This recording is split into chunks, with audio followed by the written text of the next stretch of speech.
Good morning. Welcome to Inquisition Update. My name's Tom Press, and I'll be your host for the next hour. You're listening to FirstAmendmentRadio.net. Thanks for tuning in, everybody. Before we go charging into the next paragraph of this book, The Footprints of the Jesuits, I think I would like to pause and ruminate and discuss and explain a little bit about what R.W. Thompson has said in the previous paragraph that we concluded with yesterday. Now, R.W. Thompson is explaining about the conflict that arose between the papacy and the Jesuits and the monarchs of Europe on one side and the people of Italy on the other. That is, Roman Catholic people of Italy on the other. This demand of the people for a constitutional form of government, overthrowing the temporal power of the Pope, that if those involved in this conflict would have sat down and had a biblical discussion about the temporal power of the Pope, they would have all clearly seen that the temporal power of the Pope is not spoken of in the Scripture in any affirmative manner. That the temporal power of the Pope, never mind the papacy, did not even exist in the primitive years of the true Christian faith. If they had sat down and had a biblical discussion, all would have been convinced that there was no justification either for the papacy or the temporal power of the Pope. Now, all of this in question, all of this controversy was over the temporal power of the Pope. And it didn't devolve into a discussion of whether or not the papacy was legitimate. That was the discussion that the Protestants had. And they determined that the papacy was not legitimate.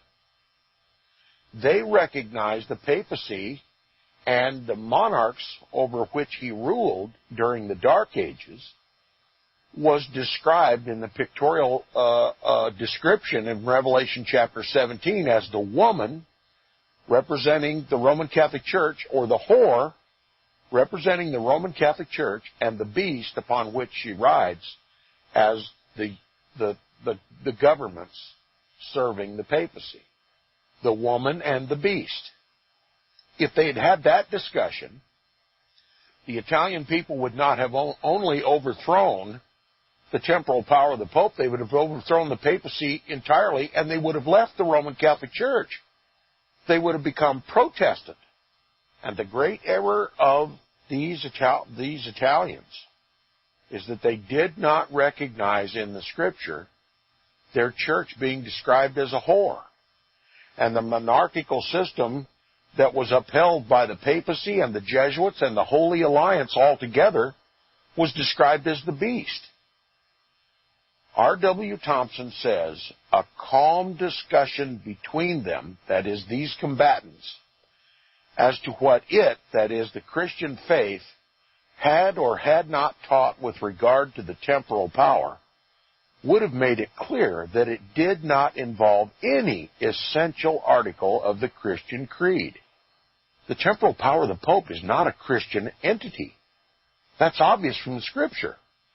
And it says, and they might thus have been led to see that as this power, the temporal power of the Pope, did not exist in the apostolic and primitive times, there could not rightfully exist in the changed condition of the world anything to render it absolutely necessary to the existence and growth of Christianity in the present age. In other words, the papacy was wrong to make it a dogma of the Roman Catholic Church that the temporal power of the Pope be maintained. That the monarchical, divine right system of government that existed under the papacy through the monarchs had no justification whatsoever in the Scriptures. Had everyone come to this realization then an entirely different outcome would have taken place in Italy, not just the institution of a constitutional form of government, but a complete overthrow of the Roman Catholic Church. Italy would have not just liberated itself, it would have become truly Christian. And that's the opportunity that was missed by the Italian people. He says, but when Pope Pius IX suffered his mind to be impressed by the teachings and doctrines of the Jesuits and allowed them to mold his pontifical policy, passionate declamation took the place of calm discussion and made reconciliation impossible. And here R.W. Thompson gives the full credit to the Jesuits for this upheaval. It was the Jesuits who instilled fear upon the minds of both the papacy and the monarchs of Europe that a constitutional form of government, if allowed to continue unchecked, would liberate all of Italy and reduce the Pope to just a spiritual monarch for the church. And he would have no kingly power, and therefore none of the monarchs would have any kingly power. And isn't it interesting that these Italian people, even though it was a halfway measure, these Italian people simply wanted to do for themselves what the Protestants had done. Become active in their own political system, create their own constitution, and participate in the passage of laws that were suitable to them instead of a tyrannical monarch, the papacy, and the kings over which he ruled in the Dark Ages. This is why they are called the Dark Ages. And this is why the Enlightened Age really began with the Protestant Reformation, and that light came from the Scriptures. That light came from Christ. Christ became the king, and the people became his subjects, and they had a vested interest in the types of government that they chose to organize the legal status of the legal condition of the country and the laws under which the people lived. But Rome planted her feet firmly against Protestantism and against anything that came out of the Protestant Reformation, particularly constitutional and republican forms of government. That's the very purpose for which this Holy Alliance was created, to stop the spread of democracy, or rather, constitutional and republican forms of government, and to replace those that already existed with papal monarchy. The destruction of popular forms of government, and to return the world back into the Dark Ages. And that's where we are today. The papacy, having lost its temporal power, even in Italy, the very nation in which the Vatican resides, the Pope was stripped of his temporal scepter. The papacy, ever since that time, has been all about stopping the spread of constitutional and popular forms of government and placing the world back under the control, the sole sovereign control of the papacy. That's what's happening in our government of the United States today. They call it the New World Order, but it's really the Dark Ages restored on a global basis. There is no reconciliation between constitutional forms of government and the Vatican. The Vatican has made it emphatic that only it has the right to govern the world. And therefore, if there be a seeming constitutional form of government, it is being overthrown by that monarchical power, the papacy. Washington today rules at the behest of the Vatican. They pass laws consistent with Roman Catholic canon law. They're stripping the American people of their liberties, their hard-fought Protestant liberties.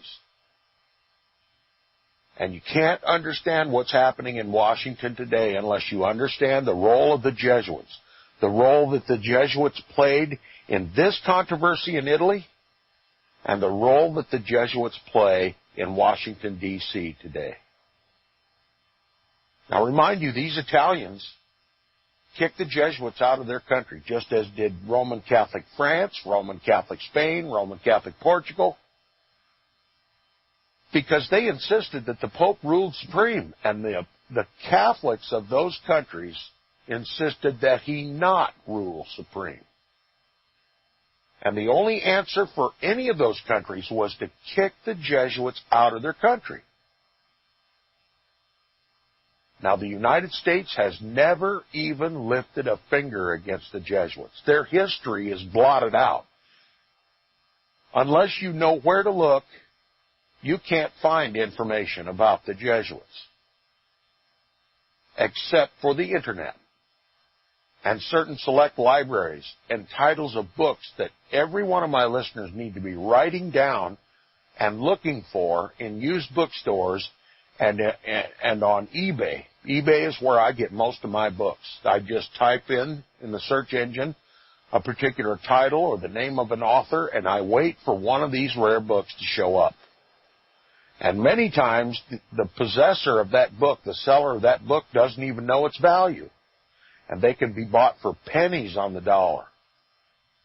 And I've built over time a library of over 400 hard copy books that are on the shelf right in front of me, and I've read a good many of them. And there are just as many more that I have not read.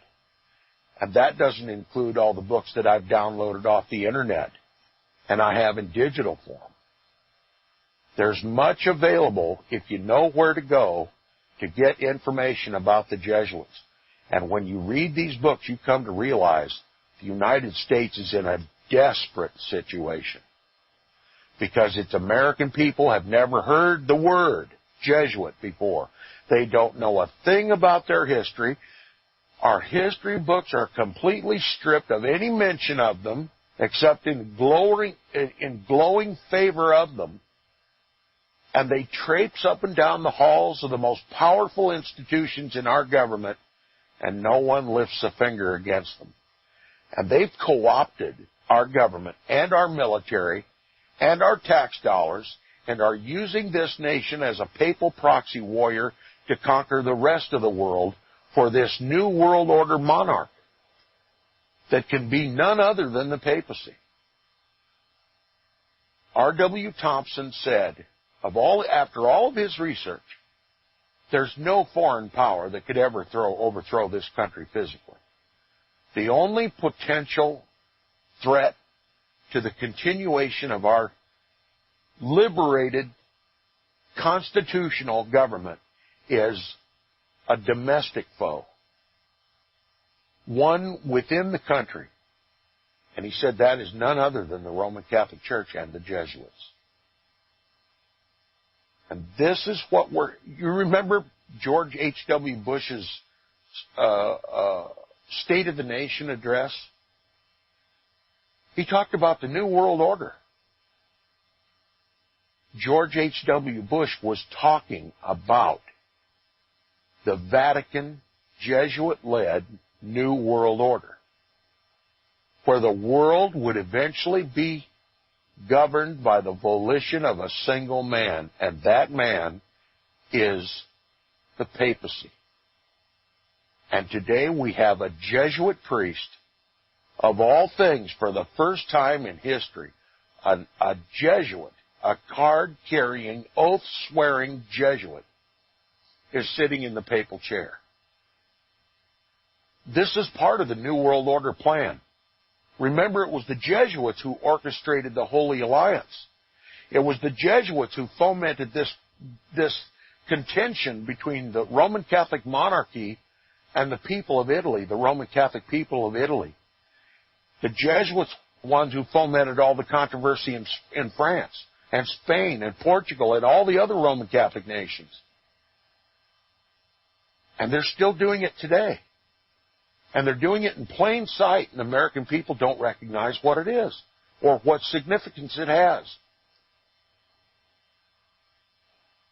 But if calm discussion, calm biblical discussion were had all over this country, we would all recognize that the temporal power of the Pope is never well spoken of in the Bible. And there's no mention of the papacy per se.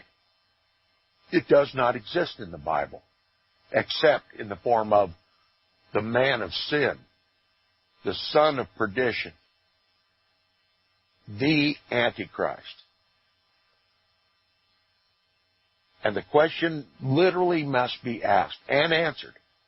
Why has not the American country, the American nation, the American people ever raised a single voice of protest against the Jesuits and the papacy and its control of our government?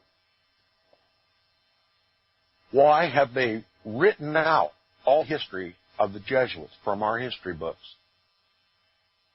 Why have they glossed over the most hideous times in world history? You'd think that this period of time would be most important to the understanding of the American people, especially in their comprehension of the role of government in the world. But they've written it out.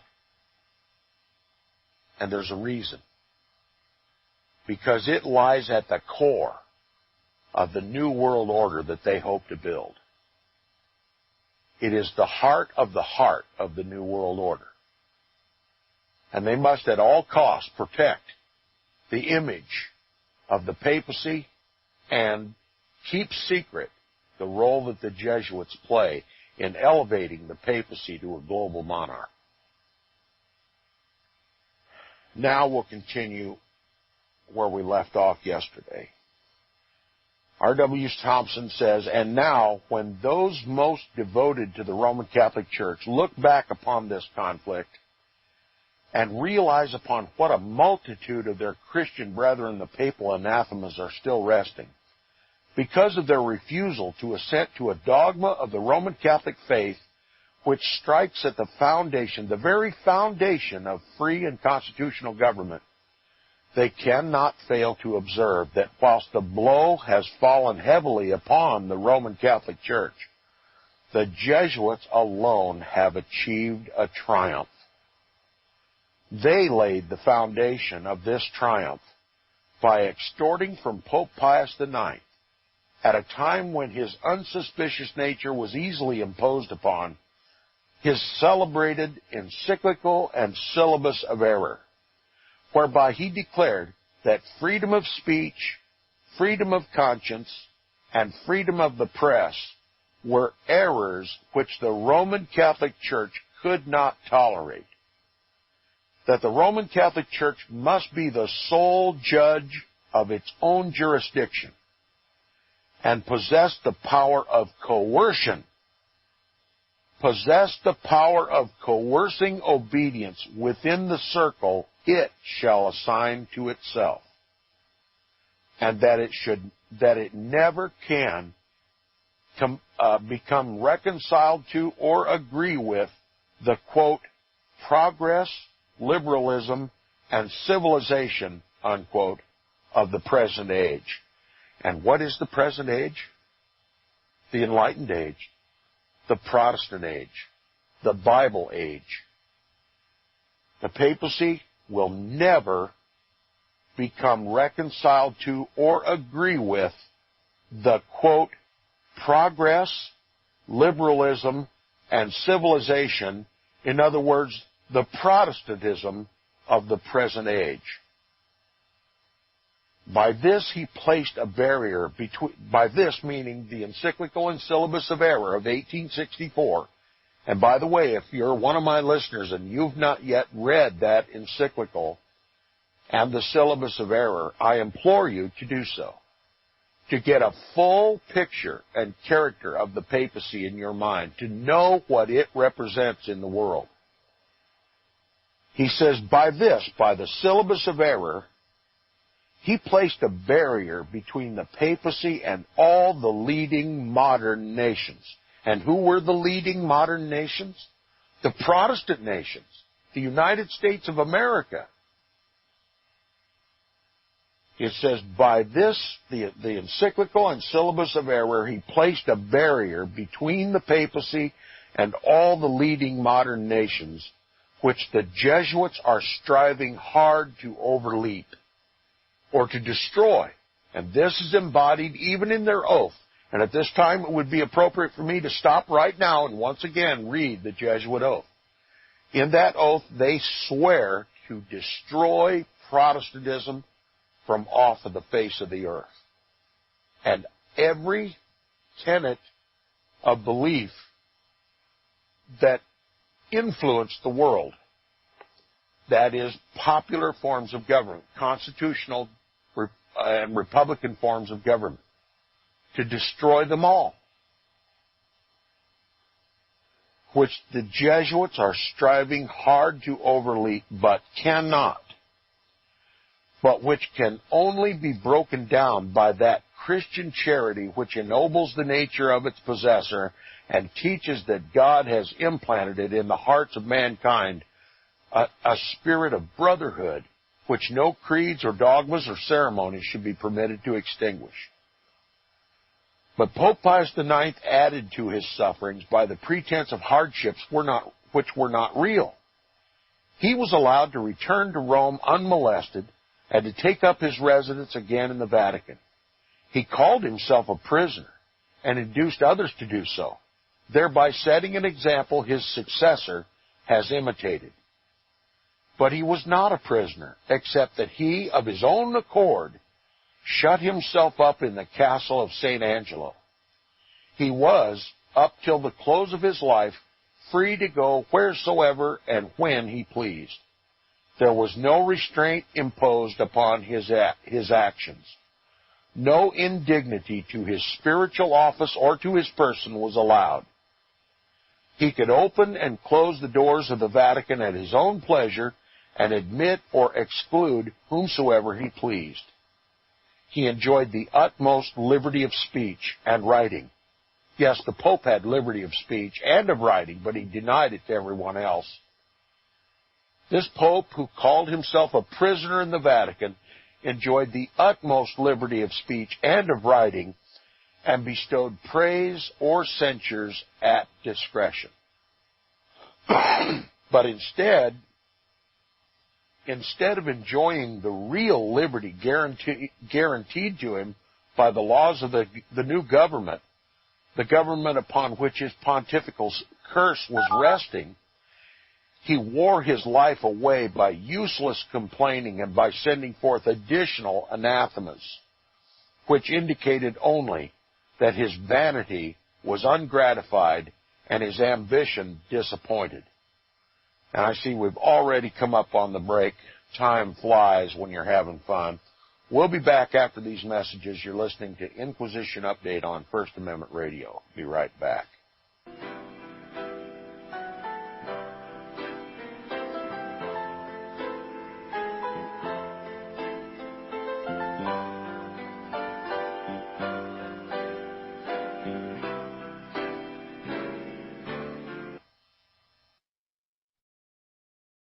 $100 days, 100 subscribers at $7 will bring FirstAmendmentRadio.com to the minimum level necessary to sustain it through 2015. Go to support.FirstAmendmentRadio.com. $7 a month. Really, you can afford that for our Protestant First Amendment rights and the gospel of the kingdom message. Where your heart is, there will your treasure be also. Go to support.FirstAmendmentRadio.com.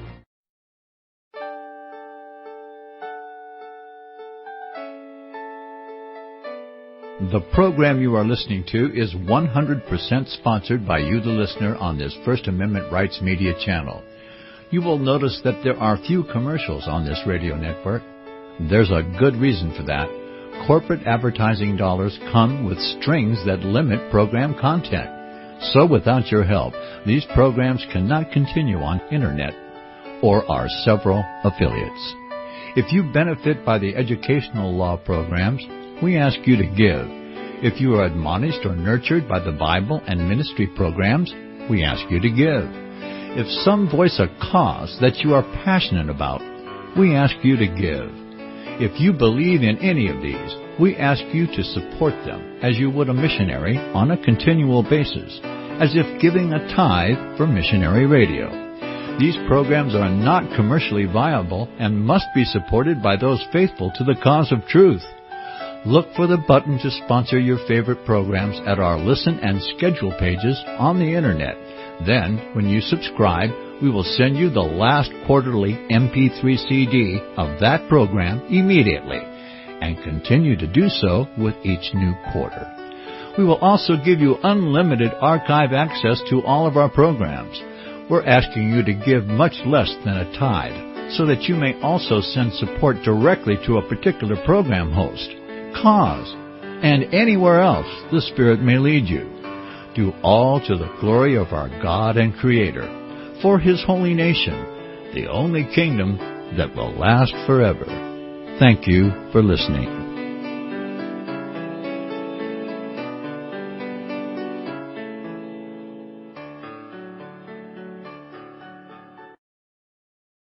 Visit crosstheborder.org, crosstheborder.org, to get your print, EPUB, or PDF version of the book, The Rapture Will Be Canceled. That's crosstheborder.org. I know you all want answers, and believe me, so do I, and I'll do my best to get them. Despite Nicolas Cage's promise to do his best to get left behind rapture answers for us, don't hold your breath. Not everyone believes Left Behind is true prophecy. Some may even regard as conspiratorial the mainstream re-release of the Left Behind movie with actor Nicolas Cage portraying the main character as an attempt to further reinforce in the minds of all this perception of false prophecy in order to condition the masses for the play about to begin. If you want true Bible prophecy answers, get the book, The Rapture Will Be Canceled. The author exposes the Latin rapture origin, the 7-year tribulation deception, true Bible revelation of Daniel's 70 weeks, the abomination of desolation, the restrainer, America in the Revelation, the image of the beast and the mark of the beast, and the truth about God's chosen people, and so much more about Bible prophecy. This book will shatter the Left Behind paradigm of future events. Get the book, The Rapture Will Be Canceled. Visit crosstheborder.org, crosstheborder.org, to get your print, EPUB, or PDF version of the book, The Rapture Will Be Canceled. That's crosstheborder.org.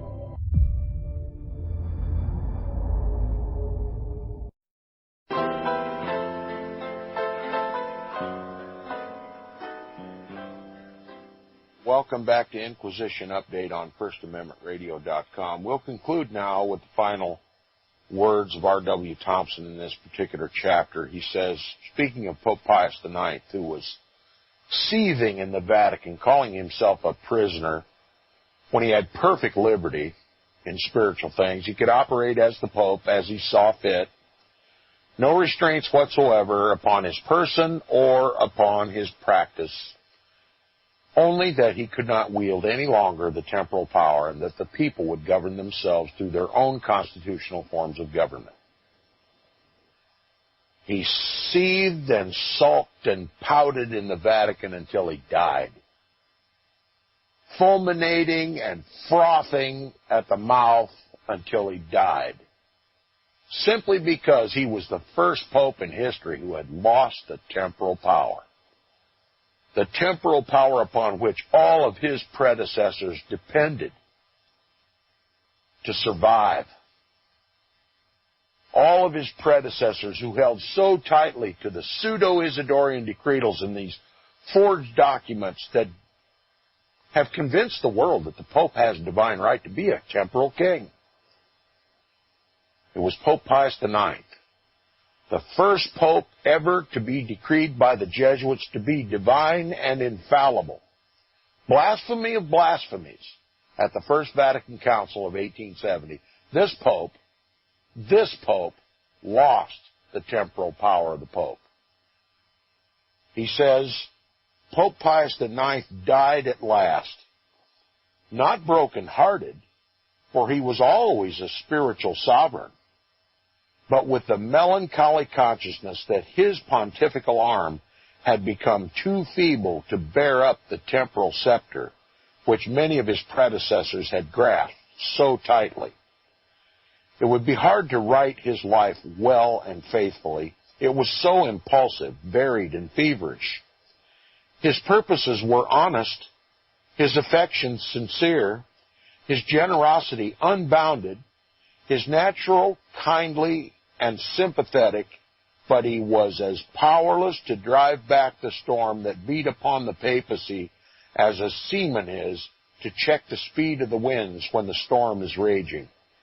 And now that he has appeared before the final judge, capital J, who is infallible, it might be appropriately engraved upon his tomb that he was a good priest, but a poor and incompetent statesman. I would like to correct R.W. Thompson, if I dare. Pope Pius IX was just another in a continuous, uninterrupted line of antichrists. He was neither a priest nor a king, and I'm very sorry that R.W. Thompson regarded him either.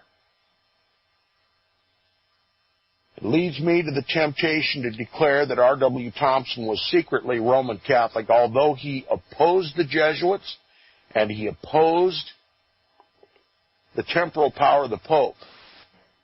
He still saw fit to regard this Pope as kindly, sympathetic, honest, sincere, and generous.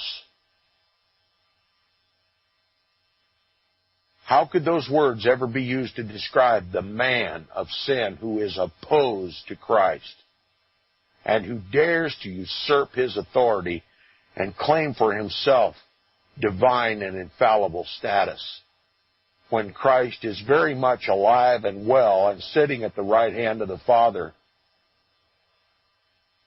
I would use no such words to describe any pope, and R.W. Thompson is to be corrected.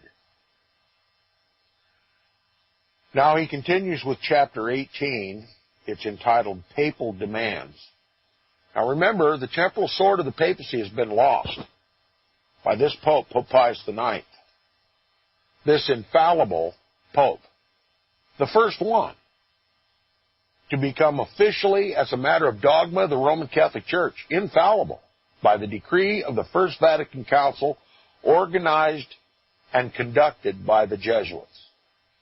All power has now been concentrated in the papacy. The Jesuits, if they can control the papacy, they can control the entire Roman Catholic Church. And through it, the kings of the earth. Even the constitutional kings of the earth. Now, this is chapter 18. It's entitled Papal Demands. And it says, at the death of Pope Pius IX, he left to whosoever should succeed him as an official inheritance the decision of the question whether or not the Church, the Roman Catholic Church, should acquiesce in and become reconciled to the abolition of the temporal power of the Pope, or be agitated and possibly further disrupted by the demand for its restoration. Now, guess which way the Roman Catholic Church is going to go? For the restoration of the Pope's temporal sword. This war is not over. This war will not be over until Christ comes. Because, at least from my own personal experience, God's people don't have the fortitude to fight this war. It's going to have to be Christ that's going to put an end to this war. Because God's people are ecumenical. They want to unite with the Roman Catholic Church. They do not want to oppose or protest the Roman Catholic Church, the biblical, historical, and prophetic Antichrist, the Pope of Rome, and his harlot church that's perched upon the scarlet-colored beast. The governmental system, the union of church and state depicted in Revelation chapter 17. They simply don't want to fight it anymore. The saints have been completely worn out. And the papacy knows that it can restore the Pope's temporal power because its enemy has been beaten back and compromised and watered down and is so involved in entertainment and the cares of this life that they don't even care to know who the Antichrist is, much less raise a finger against him. In the meantime, Italy had become an organized nation and was so recognized throughout the world. The capital, after several removals, had been established finally at Rome, and the legislative chambers were assembled almost within the shadow of the old Senate house of the Caesars under the checks and guards of a written constitution to enact laws for and in the name of the Italian people.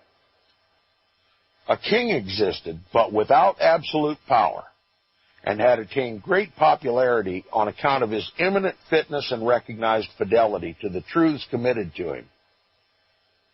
It consequently required but little practical knowledge of affairs to foresee that the future peace and welfare of the Roman Catholic Church depended in a large degree upon the policy to be pursued with regard to the temporal power, which no longer existed, but had been abolished by Roman Catholic populations who had, with great deliberation and extraordinary unanimity, taken the right to manage their own political affairs into their own hands in imitation of the example set for them by the people of the United States.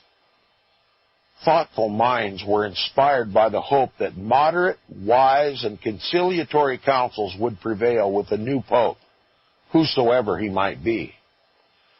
The occasion rendered it necessary that the distinction between the Church as a Christian organization and the papacy as a magisterial power over temporals should be observed.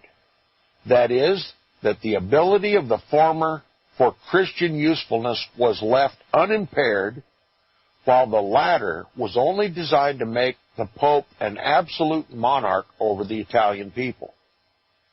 Nobody understood this better than Pope Pius IX, and therefore, the year before his death, he signalized his first important exhibition of his infallible authority by issuing a decree amending the Confession of Faith, which had been prescribed by Pope Pius IV nearly 300 years before, and an allocution, or authoritative and ex cathedra epistle to the clergy and the Church with regard to the relations existing between the Church and the government of Italy.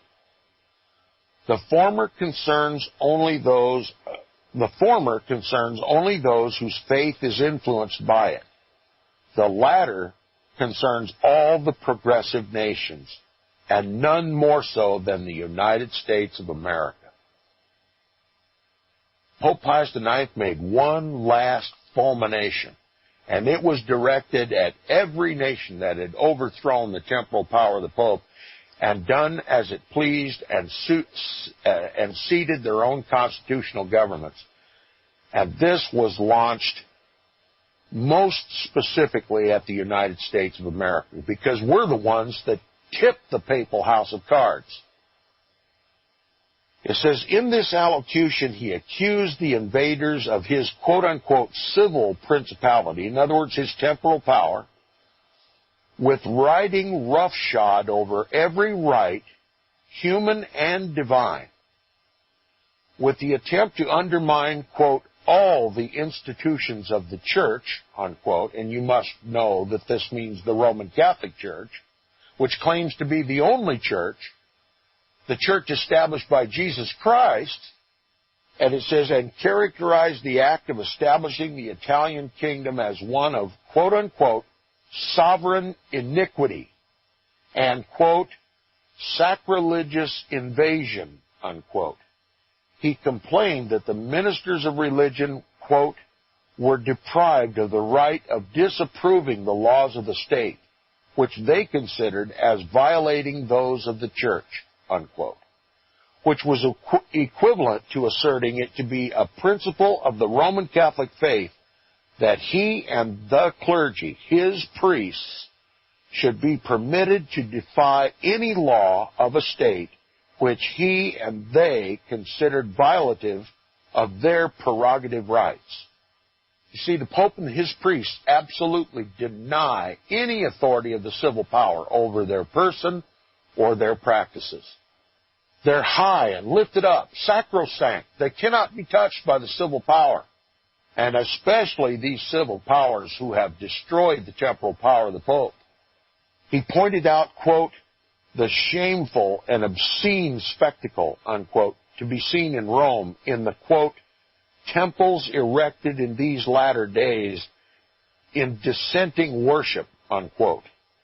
In other words, any churches that are formed underneath this constitutional government are halls of infamy. They're not churches at all, according to the Pope. And he didn't leave out the schools either. He said, quote, in schools of corruption scattered broadcast, unquote. Why? Because the priests weren't allowed to be the teachers in the schools anymore. The teachers were of the people who had separated the church and the state. See, the priests lost their job as being the teachers among the children. That's why the papacy hates the schools. And in, quote, houses of perdition established everywhere, unquote, thus intending undoubtedly to intimate what his meaning was when he said in his syllabus a few years before that the church could never be reconciled to the spirit of progress, that is, Protestantism, prevailing among the progressive, that is, the Protestant nations. He insisted that the Pope cannot exist in Rome except as, quote, a sovereign and a prisoner, unquote, which has been disproved by all the subsequent years of actual experience, and that there can be no, quote, peace, security, or tranquility for the entire Catholic Church so long as the exercise of the supreme ecclesiastical ministry is at the mercy of the passions of party, the caprice of governments, the vicissitudes of political elections, and of the projects and actions of designing men, unquote. Meaning thereby, in plain words, that the Pope must be so supreme wheresoever his clergy are as to require them to execute his decrees, notwithstanding the laws of government shall expressly provide otherwise. He expresses this idea with equal plainness by saying that the Pope, quote, cannot exercise full freedom in the power of his ministry, unquote, scattered throughout the world so long as he, quote, continues subject to the will of another party, unquote. In other words, that he must be free to require his clergy, wheresoever they may be, to obey him and not the laws of any government in conflict with his will.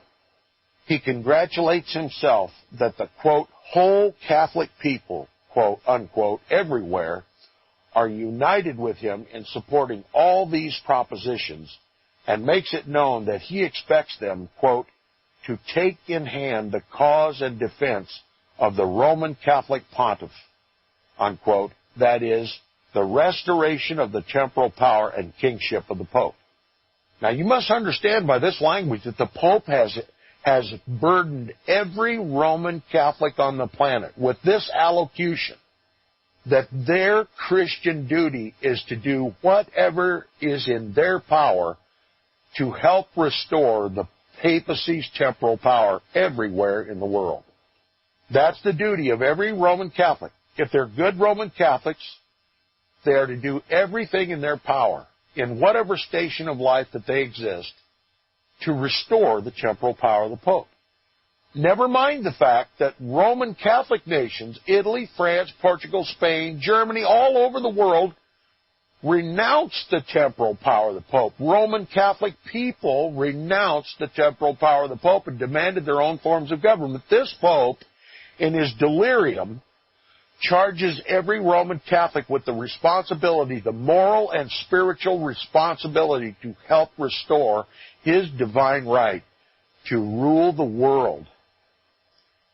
And does any one of my listeners think that the papacy has ever apologized for this delirium?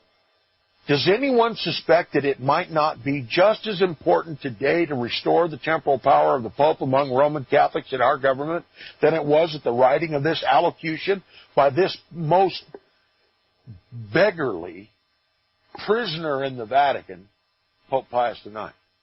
Is it any less a goal of the Roman Catholic Church, the Jesuits, the Holy Alliance, and the papacy all together to do whatever in their power to restore the temporal power of the Pope? You think Vatican Council II might have had something to do with that? The Counter-Reformation, that's what Vatican Council II was. It was organized by the Jesuits, just like the First Vatican Council of 1870, under Pope Pius IX, the very first infallible Pope. It was the Jesuits, the leaders of the Holy Alliance, that organized Vatican Council II. It was the most lethal weapon ever launched by the papacy against Protestantism after the fall of the temporal power of the Pope under Pope Pius IX. The leopard has not changed her spots. The whore has not stripped off her makeup and dismounted from the beast. She remains perched firmly upon the top of the beast. And Vatican Council II just absolutely assures that, see here, after Vatican Council II and the events that have taken place among the so-called Protestant churches ever since that time, we no longer represent. We, the Roman Catholic hierarchy in this country, the Jesuits, the cardinals, the bishops, the archbishop, the whole lot, we don't just represent the Roman Catholics in this country. Now we represent all of Christianity. And we're going to make this a Christian nation. And we're going to take away freedom of speech, freedom of the press, freedom of religion, freedom of conscience, and we're going to make this a Christian nation, and the Pope is going to rule supreme here. You see what Vatican Council II did? This is what happens when you get in bed with the whore of Rome. You come down with a spiritual venereal disease that is lethal. By hook or by crook, the papacy is going to reestablish its temporal power, not only in this United States, but all over the world. And one of the most successful ventures of the Counter-Reformation, the Jesuit-led Counter-Reformation, has been ecumenism. The unification of all the world's religions under one ecclesiastical head, the Pope of Rome. I mean, you can't make up this stuff. The United States, the people who call themselves God's people in this country, gobbled up the Ecumenical Vatican Council II union of all the world's religions just like it was chicken soup. I mean, just gobbled it up. There's hardly to be found anywhere in this country a true Protestant, a Bible-believing Protestant that protests the biblical, historical, and prophetic Antichrist, the papacy. And many of those who are still genuinely, spiritually, morally Protestant don't have the courage to lift their voice. How could it be that such a great nation should fall over Vatican Council II? Alex Jones is never going to tell you who really rules Washington, D.C. He wouldn't dare. But I'll tell you, 5 days a week on First Amendment Radio, every night on amateur radio, if I can find just one man of faith and courage to exchange communications with me over the airwaves on amateur radio. But you know what? I can't find one. What has happened that such a great nation should fall so easily? Pope Pius IX expresses the belief that the attachment shown to him by the multitudes of pilgrims who visit Rome, quote, will go on increasingly until the day when the pastor of the universal church will be restored at last to the possession of his full and genuine freedom, unquote, which he cannot enjoy without the crown of absolute monarchy upon his head. And with a view to the accomplishment of this, he instructs all the ministers of the churches everywhere to, quote, exhort the faithful confided to them to make use of all the means which the laws of their country place within their reach, to act with promptness with those who govern, to induce these latter to consider more attentively the painful situation forced upon the head of the church, and take effective measures toward dissipating the obstacles that stand in the way of his absolute independence, unquote. All this is plain and emphatic, not susceptible of misunderstanding. It makes the restoration of the temporal power of the Pope so as to make him King of Italy against the positive and expressed will of the people of that country a political religious question, and commands the faithful in every part of the world, every Roman Catholic, wherever they live in the world, to form themselves into a political religious party to influence the governments of their respective countries to contribute to that result. The elevation of the papacy to global, sovereign, temporal, and spiritual status. This counsel is given in face of what the world knows to be a fact, that the temporal power of the Pope cannot be restored without war, without drenching the plains of Italy with blood, in order to force upon the people of Italy a king whom they have repudiated by their highest act of sovereignty.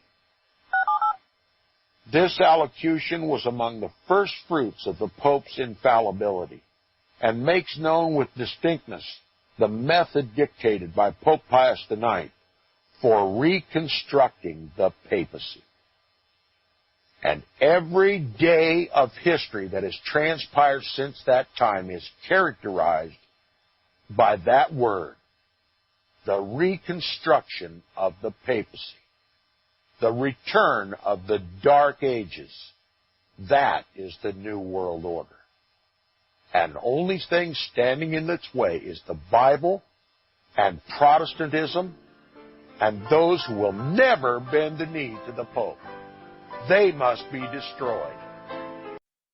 Visit crosstheborder.org, CROSS, crosstheborder.org, to get your print, EPUB, or PDF version of the book, The Rapture Will Be Canceled. That's crosstheborder.org. I know you all want answers, and believe me, so do I, and I'll do my best to get them. Despite Nicolas Cage's promise to do his best to get left behind rapture answers for us, don't hold your breath.